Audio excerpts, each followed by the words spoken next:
маршал лесной войны. Так назвал этого человека советский писатель Павленко. Выдающиеся заслуги одного из самых знаменитых, талантливых и успешных полководцев имама Шамиля отмечали многие царские военачальники и зарубежные дипломаты. Шуайб родился в чеченском ауле Билтуэйло в 1804 году.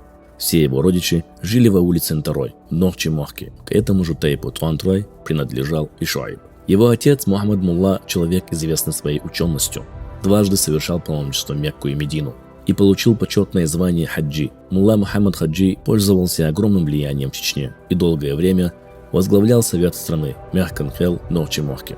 Начальное воспитание мальчик получил в доме отца, с детства проявляя большие способности к наукам и выделяясь среди сверстников смелостью, решительностью, твердостью характера.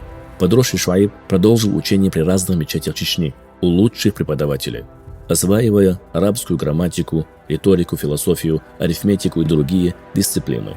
Он знал 13 языков. Во время войны, когда полыхали чеченские аулы, видя жестокость и несправедливость колонизаторов, возглавляемых тогда генералом Ермоловым, проводившим в Чечне политику геноцида, Шуайб, будучи еще молодым человеком, участвует в крупных восстаниях, партизанских набегах на царские укрепления, в движении под руководством имама Гази Мухаммада в Дагестане и Чечне. После разгрома восстания в Чечне с конца 1834 года Шуайб селится в Аку-Юрте и исполняет обязанности муллы. Он не прерывает связи с горцами, ведущими партизанскую борьбу против колонизаторов. В 1838 году за связи с горцами Шуайба хотели арестовать, но он успел уйти в горы Нохчи-Мохка, руководителю повстанцев Чечни шейху Ташухаджи, у которого он стал мюридом.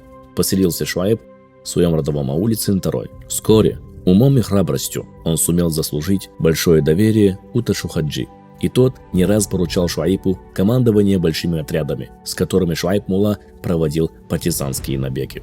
1839 года имам Дагестана Шамиль, потерпев поражение в Дагестане, уходит в Чечню. Во время его пребывания в Биное и Ведено к нему одними из первых присоединяются известные во всем округе своим мужеством Шуайб из Цинтароя и Джавад-хан из Дарго. Имам Шамиль назначает их обеих наибами, одного в Цинтарое, а другого в Дарго. Шуайб с самого начала приобретает расположение имама и становится близким человеком не только Шамилю, но и его семье. Шамиль доверил своему новому другу и соратнику Шуайбу безопасность своей семьи, и чеченский наиб перевозил и укрывал от царских войск домочадцев имама. Шуайб являлся тем, кто придумал теорию малой войны для армии Северокавказского имамата, а также тактику войны на рассеивание. Он первым применил тактику кинжальных ударов в имамате и был автором проливного свинцового дождя. Шуайб Мулла первым в имамате создал четкую систему воинских формирований, которые отличались храбростью, дисциплиной, были хорошо экипированы и лучше других вооружены. Он получил широкую известность как военный строитель и реформатор. Шуайб Мулла одним из первых начал использовать трофейные пушки, создал из чеченцев и перешедших на сторону имамата русских солдат и офицеров артиллерийские батареи. Как показали время и события, Шуайб Мулла был удивительно талантливым и способным организатором вооруженных сил нового государственного образования. Первыми в имамате его воины научились не только чинить и использовать трофейные артиллерийские орудия, захваченные у царских войск, но этими же орудиями выигрывать бой у укрепленных в крепостях артиллерийских батарей противника. Отнятыми у врага орудиями он громил его же артиллерийские батареи. Туда, где ступала нога Шуайба Муллы, всегда был успех и победа. Шуайб не знал ни одного поражения. Все его походы и сражения были окончены победой, по милости Аллаха.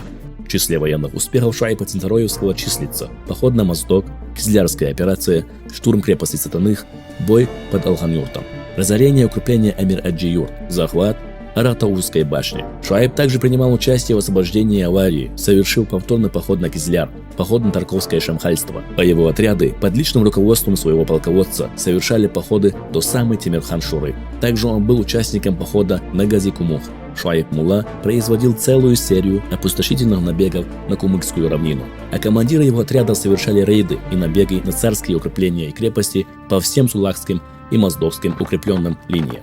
Но самую большую славу принесла ему победа в Ичкеринском лесу. Ичкеринское сражение являлось второй по значимости победой Северокавказского имамата и самым сокрушительным поражением Российской империи на Кавказе со времен начала Кавказской войны на тот момент. Самое примечательное там то, что Шуайб одержал эту победу практически в одиночку.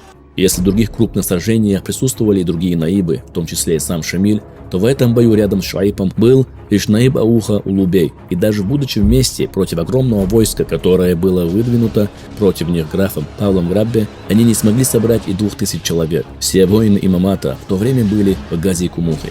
Но несмотря на то, что Шуайб уступал и в оснащении, и особенно в численности, воинов Шуайба было в 5 раз меньше. Представьте себе, на 5 раз меньше. Он сумел одержать победу, наголо сокрушив царскую армию. В этом сражении проявился большой талант Шуайба, которого впоследствии назвали маршалом лесной войны. Шуайб со всех сторон с флангов и тыла окружал царские войска, потом вклинивался в середину колонны, отсекал авангард от основного отряда, отрезал и окружал арьергард во главе с командирами и методично уничтожал противника. Он искусно соорудил по пути отряда Граббе большое количество лесных завалов, волчьих ям, разместил на деревьях самых метких стрелков. Горские винтовки перезаряжались медленно, поэтому солдаты Граббе, выдержав первый залп, немедленно бросались в штыковую атаку, стремясь достичь очередного завала до того, как горцы успеют перезарядить свои ружья. Однако в данном случае этот прием не приносил успеха, потому что за одним завалом воины Шуайба устроили еще несколько, лежавших один за другим. Поэтому солдаты и офицеры, преодолевшие первый завал, обычно погибали во втором или третьем. Первой мишенью бойцов Шуайба были русские офицеры, которых погибло больше половины. Поэтому, чтобы спастись от меткого огня и острого кинжала чеченцев, офицеры даже начали надевать на себя солдатские шинели. Чем больше продвигались войска Граббе вглубь дремучих лесов, тем ожесточеннее и страшнее становилась для них эта дорога.